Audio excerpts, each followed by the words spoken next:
السلام عليكم، ازيكم؟ عاملين ايه؟ يا رب تكونوا كويسين. النهارده بقى هنعمل عيش الطاسه او العيش الشام الصغنن بتاع الفول والطعميه. حاجه كده هتعمليها ان شاء الله في 10 دقايق، مش هياخد معاكي وقت على البوتاجاز كده من غير فرن. ان شاء الله هنعمله. اعمليه كده على الفطار وان شاء الله يطلع معاكي نافخ زي ما انتوا شايفين كده على الطاسه اهوت على البوتاجاز، مش عاملين في الفرن ولا حاجه. بسم الله ما شاء الله، شايفين قد ايه نافخ وطري.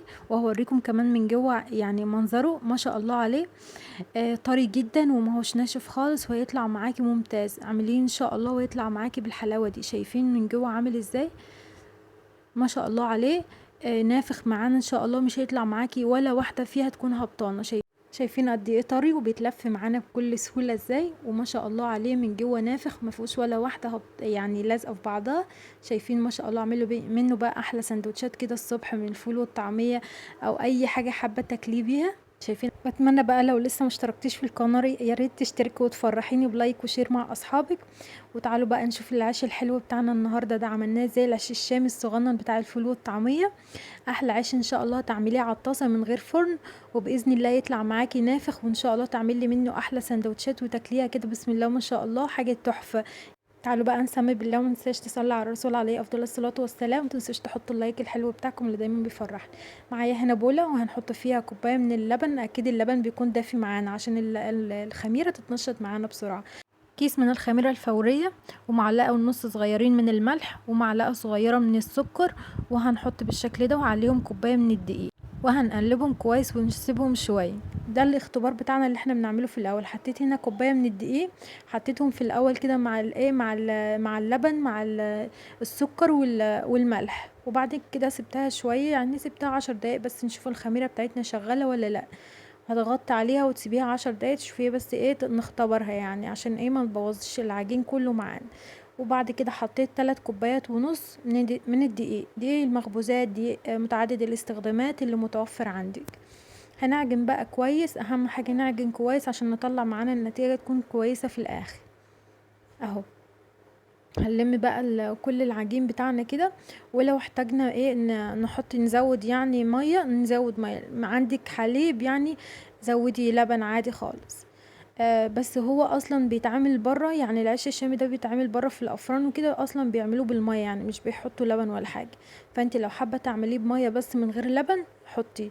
لو حابه يعني عندك شويه لبن كده في التلاجة ممكن تعملي بيه. احنا بنزود بس القيمه الغذائيه بتاعه الايه المخبوزات اللي احنا بنعملها بس. وهنعجن بقى كويس كده زي ما انتوا شايفين. اهم حاجه تعجني بايديك الاتنين كده عشان خاطر تطلعي معاكي العجينه زي ما انتوا شايفين كده، طريه.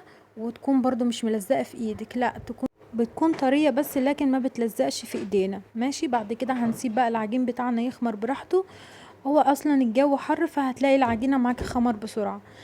بس كده. انا كنت غطيته بكيسه، اهم حاجه غطيه بكيسه عشان خاطر الوش بتاعه ما ينشفش.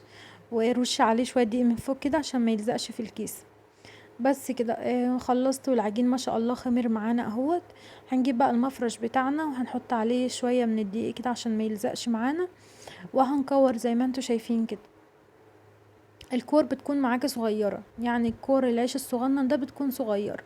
لو انت حابة تكبري شوية يرجع ليكي، ممكن تكبري الايه كور العجين معاكي شوية. بس عشان احنا بقى بنعمل منه السندوتشات وكده بنخليه الحجم بتاعه صغير شوية. اهو بيكون الحجم بتاعك كده. ان شاء الله هتبقي استاذه يعني ان شاء الله في المعجنات، وهتعملي ان شاء الله احلى معجنات. بس ان شاء الله كده تعملي اشتراك في القناه وتتابعيني عشان ان شاء الله ننزل معجنات اكتر، وانتوا بتحبوا الفيديوهات دي وان شاء الله نعملها كتير. اهو بس كده. هتكوريهم وهتسيبيهم ايه لغايه اما يرتاحوا شويه، مش كتير ولا حاجه، بس هتغطي عليهم كده دقيقتين بس. عبال لما ايه اما نفرش بقى الحاجه اللي احنا هنحط عليها العيش بتاعنا. انا فرشت هنا على الرخامة يعني فوطة كده عشان هنحط عليها لما نفرد بقى العيش وكده هنحط عليه.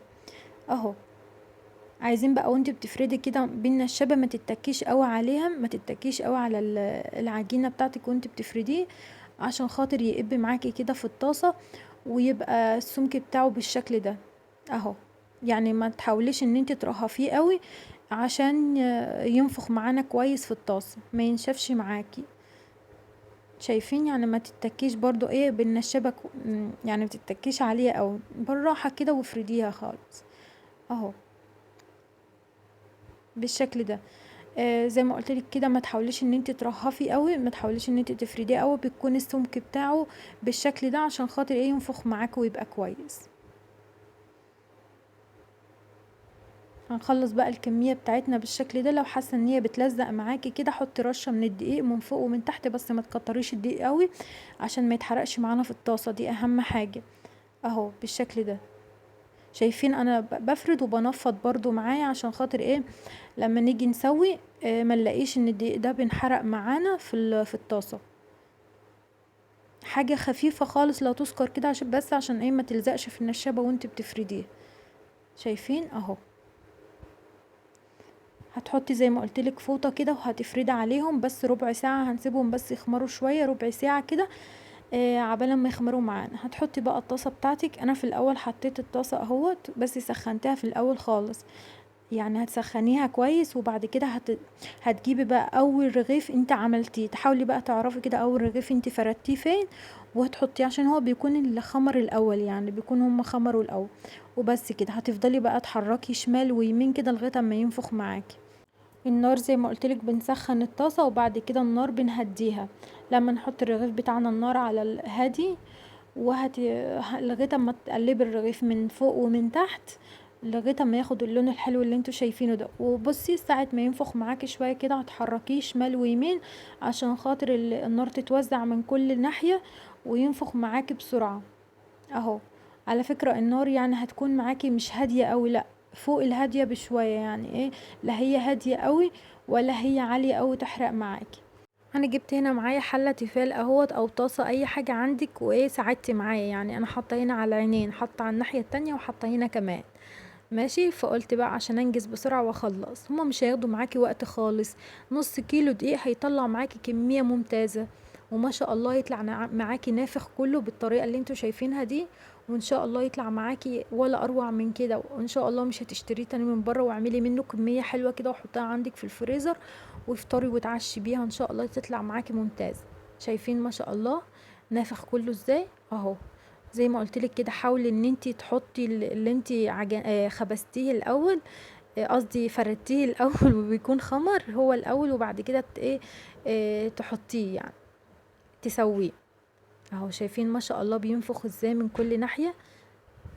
اهم حاجة ساعة ما تحطي الرغيف بتاعك تفضلي تحركيه شمال ويمين كده حوالين نفسه عشان النار تتوزع عليه من كل النواحي ويقب معاكي كله ويبقى ممتاز كده. هتفضلي بقى تقلبين ناحية وناحية، يعني مرة على الناحية دي ومرة على الناحية دي لغاية اما يستوي معاكي وبقى منظره كده. بصوا هو ايه لسه ما نفخش، فانا بفضل ان انا احركه كده عشان ينفخ معايا كويس اهو. وبعد كده بقلبه على الناحية التانية ياخد برضو لون من الناحية التانية اهو.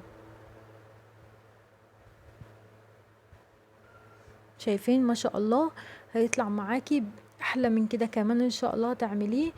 بس زي ما قلتلك كده ما تحاوليش ان انت ترهفي الرغيف بتاعك قوي عشان خاطر ايه ينفخ معاكي بالشكل ده. وهتحركيه كده تضغطي عليه بس بالراحة، بس ما تتكيش قوي عشان ما تقطعيه. لو خرمتيه مثلا باي حاجة انت بتعملي بيها هتلاقيه ان هو يعني خلاص هبط معاكي مش هيبقى قابب معاكي. فانت حاولي بالراحة كده تحركيه شمال ويمين اهو. بس خلصنا الكمية بتاعتنا في ثواني، ما خدش معانا اي حاجة. هتطلعيه بقى ما شاء الله كده زي ما انتوا شايفين، وبالهنا والشفا تعملي منه احلى سندوتشات. زي ما قلتلك كده اعملي منه كمية بسيطة لو هتجربي، ولو عجبك ان شاء الله تعملي منه كمية وحطيها عندك في الفريزر. ساعة الاكل طلعيه وحطيه بس ثواني كده بره، هيطلع معاكي زي ما يكون لسه مسوياه. شايفين من جوه عامل ازاي ما شاء الله، شايفين بيتلف سندوتش ازاي، طري طري جدا. وبصي اهم حاجه ساعه ما تطلعي من الطاسه حطيه وغطي عليه، غطي عليه بفوطه كده عشان يطلع معاكي طري وحلو. شايفين ما شاء الله قطعت لكم واحده اهو بالسكينه، شايفين من جوه مفرغ ازاي وما شاء الله عليه. فول وطعميه بقى وعيشي حياتك براحتك خالص. بطاطس انا حطيت هنا بطاطس وعملت معاها شويه خضار كده طماطم، اي حاجه بقى انت عايزه تحطيها في السندوتش حطيها. ينفع معاكي بقى لو عامله كفته، لو عامله اي حاجه انت حابه تعمليها، شاورما، يا سلام يبقى معاكي جميل جدا. شايفين ما شاء الله. شايفين؟ الله اكبر، مش هياخد معاكي وقت خالص. هتعملي احلى غدوة وانتي كده في 10 دقايق ان شاء الله هتعمليه. يا رب كده يكون عجبكم الفيديو بتاعي النهاردة. شايفين قلب من جوه حلو ازاي كله مفرغ ونافع. يا رب يكون عجبكم الفيديو. يا رب كده تفرحوني بلايك حلو ومع اصحابكم شير. ولو لسه مشتركتيش في القناة ياريت تشتركي وفعلي زر الجرس عشان كل ما انزل فيديو يوصلك اشعار باهم حاجة. واشوفكم كده على خير ان شاء الله، واقول لكم السلام عليكم ورحمة الله وبركاته.